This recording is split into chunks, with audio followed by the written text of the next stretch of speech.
What's up, gamers? You're watching Papa Jumploof. Today we're here with someone who is more Chansey than Chance the Rapper himself, here to show off his Metal Chansey deck.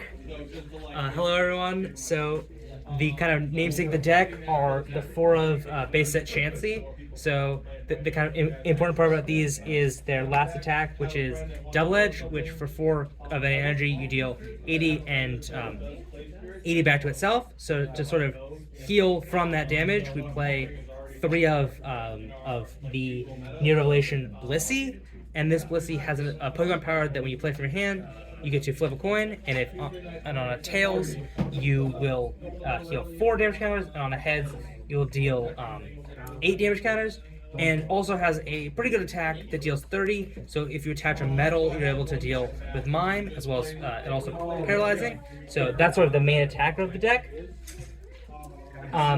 As with any WOTC 20 deck, we play 4 of Clea.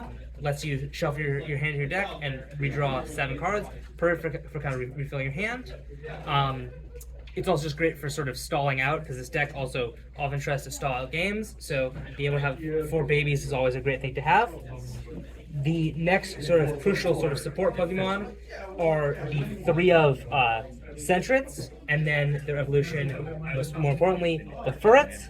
So Furret has an ability called Scavenger Hunt, lets you shuffle 2 cards back to your deck and search for any energy, which is especially important because we're looking for DCEs and for metals. So also just a really great card for finding your Cyclone energies, for finding your Warp energies, really finding whatever energy you need in the situation, and then also reshuffling stuff back to your deck and just sort of lengthening the game, because inevitability is a way this deck definitely wins.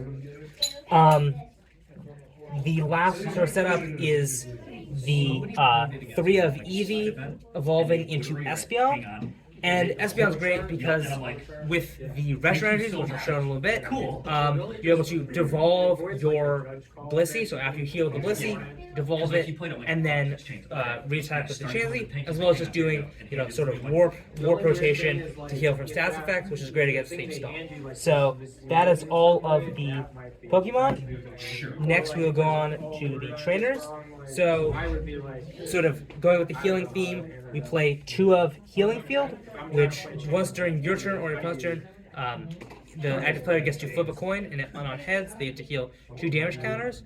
This is sort of a risky card, especially against a Mr. Mime, because you can only deal 20 to the Mr. Mime, and they heal 20 back. So you have to be very careful with when you're playing healing fields. But it's also great, especially if you're sort of stalling with the Chansey or the Blissy. The next card is a 1 of Town Volunteers. Again, being able to reshuffle stuff back to your deck, recycle those Blissies that you've discarded is great, because you could just keep on cycling through the Blissies and keep the game going long. So next up, we have 3 of energy removals. Energy removals, great card. 0 energy removals ban the format because energy removal is so good. We want to try to remove the DCE, or the rainbow, or the metal, or even the dark energy, whatever sort of special energy usually that's sort of enabling the opponent to deal a ton of damage or sort of stop you. That's sort of what those are in for. Next up, we have the 2 of Gusts.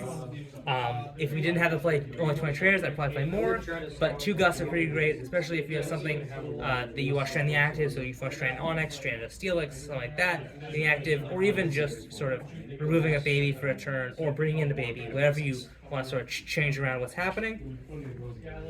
Next up, we have the 3 of Goldberry. Now, I used to play 4, but I found that Goldberry is sometimes just a dead card, especially if you're in a matchup where the fact that you have to wait a turn to get the healing is sort of a tough sort of situation. So, we only play 3 of those, but this is a fantastic card. You put on your Chansey, you deal the 80, you heal 40 back. You're in a great situation right there.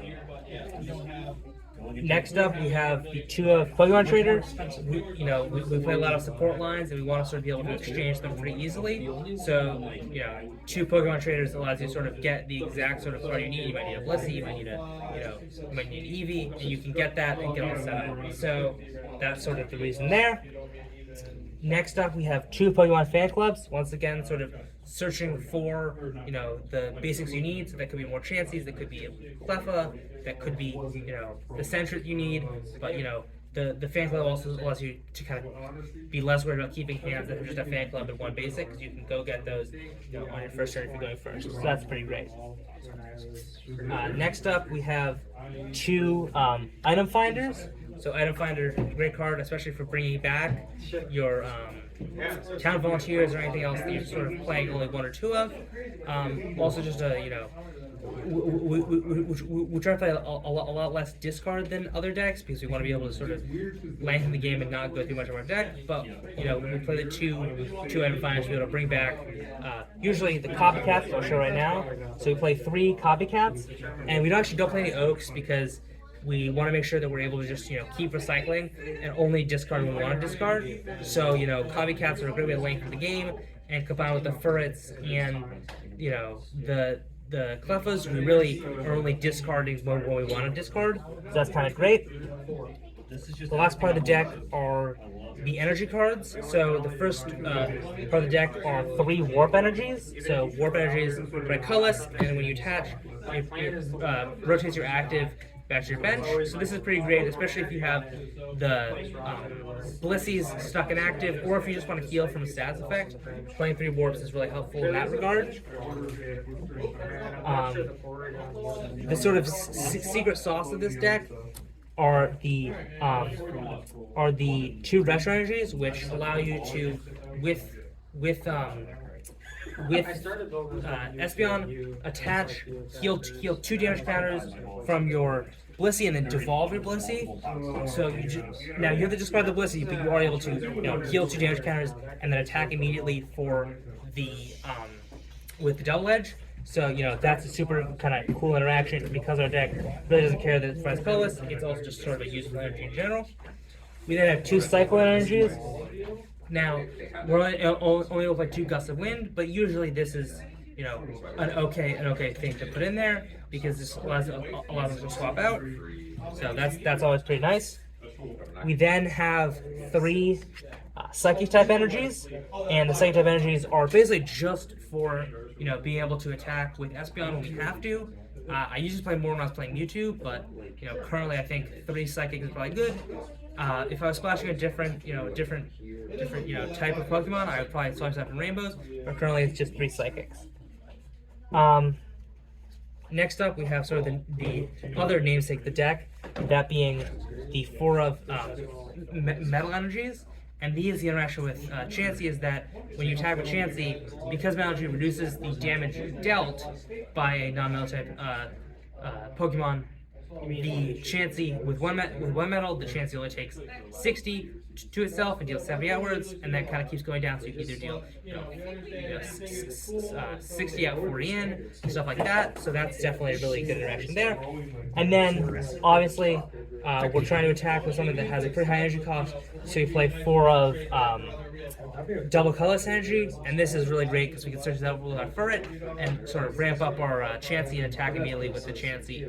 So I think the way this deck sort of operates is it can either sort of go pretty fast and just attack very aggressively with the Chansey, or alternatively it can just sort of go long and sort of drag out the game and prevent the opponent from really taking the last prize. So I think it's all sort of variable how the game's going and what you're playing up against, but I think it's a pretty adaptable deck, and last week I was able to go 3-0 with it, so that's pretty exciting. Nice. Awesome. Well, thanks for sharing the deck list with us. No problem. All right.